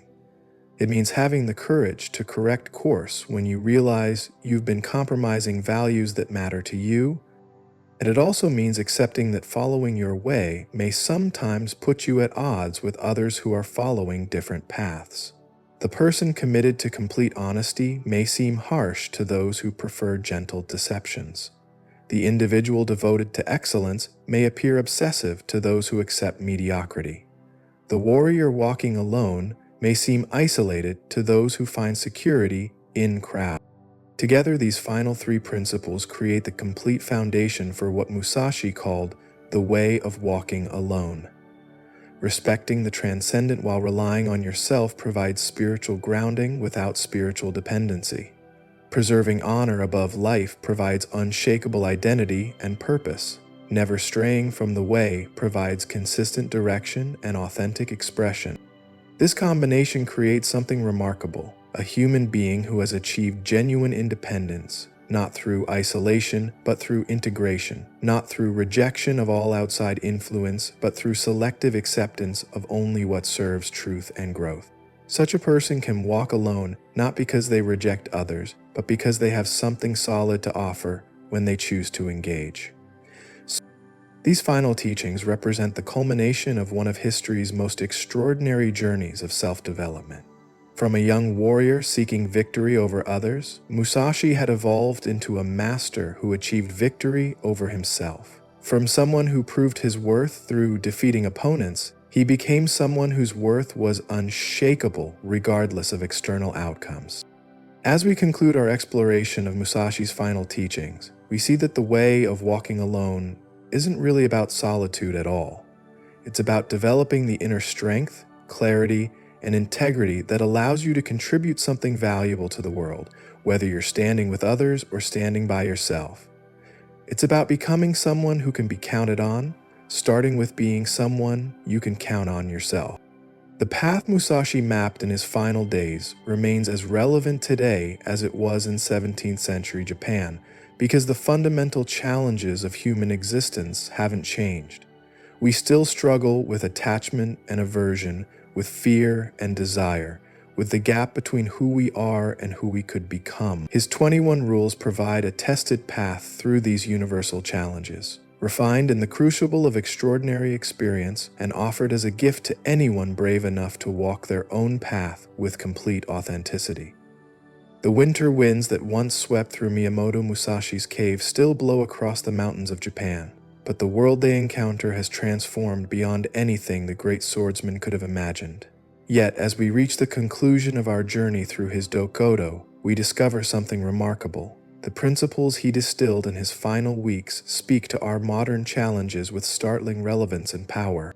We live in an age of unprecedented connectivity, where solitude has become almost impossible, and walking alone can feel like an act of rebellion against the very fabric of society. We carry devices that connect us instantly to billions of people, yet loneliness has reached epidemic proportions. We have access to more information than any generation in history, yet confusion about how to live seems more widespread than ever. We enjoy material abundance that medieval kings couldn't have dreamed of, yet anxiety and depression plague even the most privileged among us.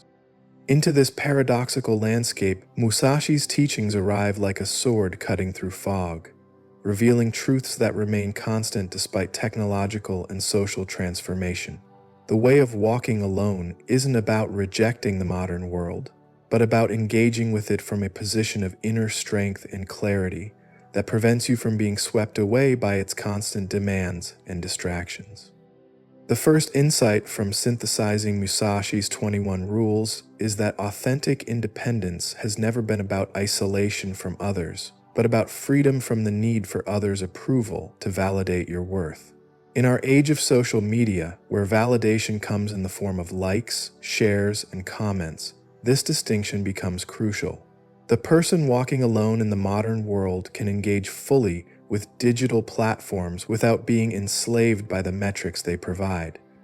Consider how Musashi's principle of accepting everything just the way it is applies to our information-saturated environment. Instead of being constantly agitated by news cycles designed to provoke outrage, you can observe events clearly while maintaining your emotional equilibrium.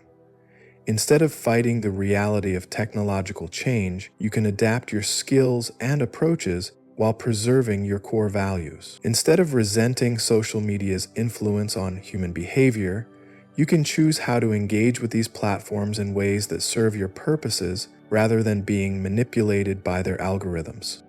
The principle of not seeking pleasure for its own sake becomes particularly relevant in a culture designed around immediate gratification. Every app, every platform, every service is optimized to capture and hold your attention by providing quick dopamine hits. The modern warrior recognizes these systems for what they are and chooses engagement patterns that serve long-term growth rather than short-term stimulation. This doesn't mean becoming a digital ascetic or rejecting all technological convenience. It means using technology as a tool while not being used by it. You can enjoy the benefits of modern connectivity while maintaining the discipline to disconnect when focus is required. You can appreciate digital entertainment while not depending on it for meaning or satisfaction.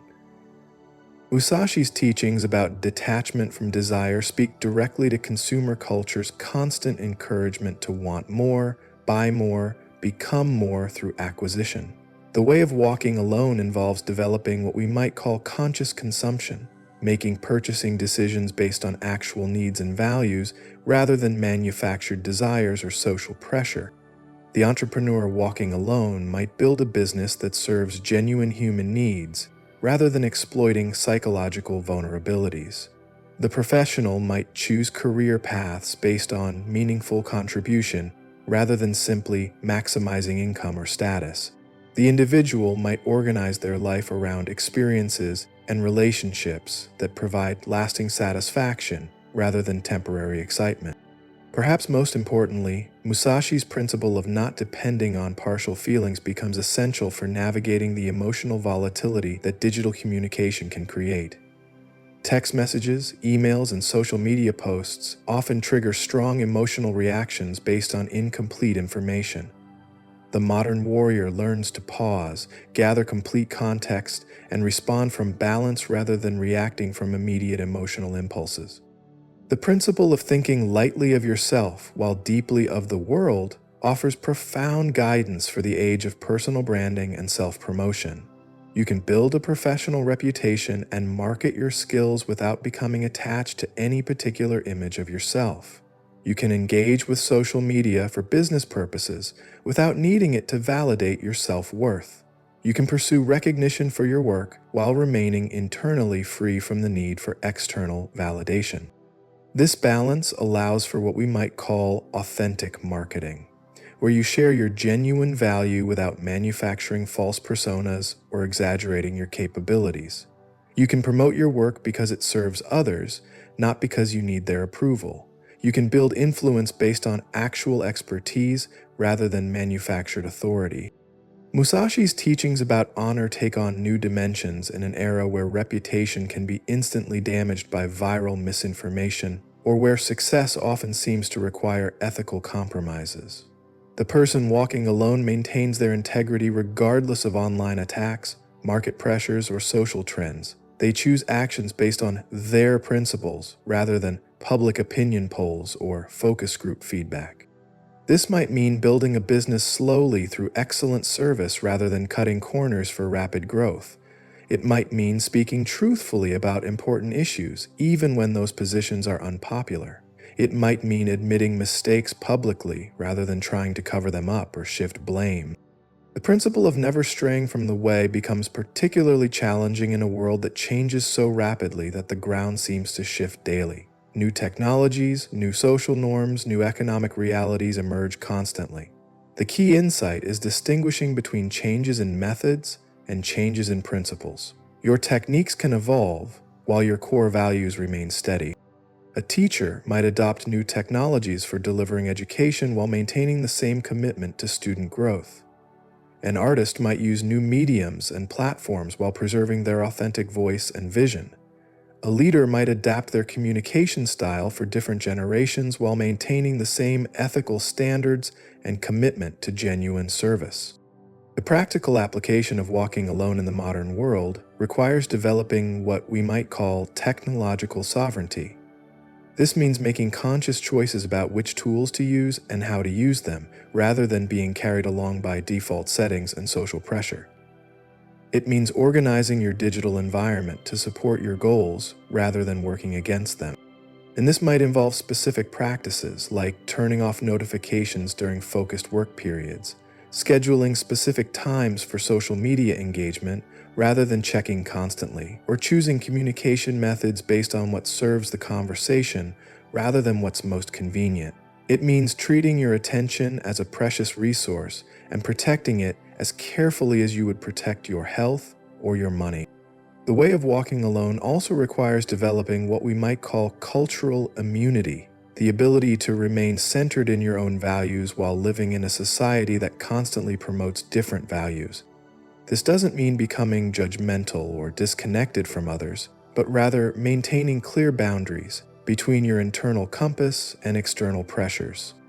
You can appreciate different perspectives without adopting every viewpoint you encounter. You can learn from others without losing your own identity. You can participate in social movements without surrendering your independent judgment.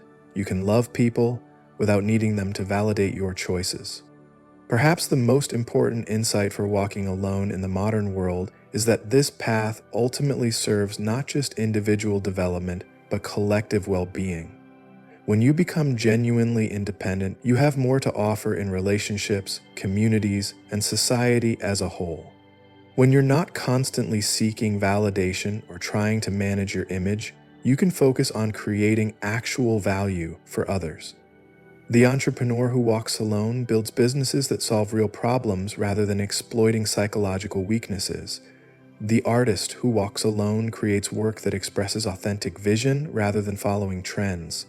The leader who walks alone makes decisions based on long-term benefit rather than short-term popularity. The parent who walks alone raises children to think for themselves rather than simply conforming to social expectations. This individual strength creates a kind of positive social contagion. When others see someone living with genuine independence and authenticity, it gives them permission to explore their own authenticity. When people encounter someone who isn't constantly seeking approval or validation, it reminds them that such independence is possible. The way of walking alone also provides an antidote to the polarization and tribal thinking that characterizes much of modern discourse. When you're not desperate to belong to any particular group, you can appreciate truth and wisdom wherever you find them. When you're not defending a position to maintain your identity, you can update your understanding based on new evidence. This creates the possibility for what we might call intellectual courage, the willingness to hold unpopular positions when they seem true, and to change positions when better evidence emerges. It allows for nuanced thinking in an age that often demands simplistic answers. As we conclude our exploration of Musashi's timeless wisdom, the challenge becomes clear. How will you apply these ancient insights to your modern circumstances? Which of the 21 principles resonates most strongly with your current situation? What would change in your life if you truly embraced the way of walking alone? The path isn't easy. It requires constant vigilance against the forces that would pull you away from authentic living. It demands the courage to be different when difference serves truth. It asks you to develop strength that doesn't depend on external support and wisdom that isn't swayed by popular opinion. But for those willing to undertake this journey, Musashi's final gift awaits. The discovery that walking alone doesn't mean being lonely, that independence doesn't require isolation, and that the strongest individuals often make the greatest contributions to the communities they choose to serve. The way of walking alone, refined in a 17th century cave, but perfectly adapted to 21st century challenges, remains open to anyone brave enough to step onto it. The question isn't whether the path is available, but whether you're ready to begin walking.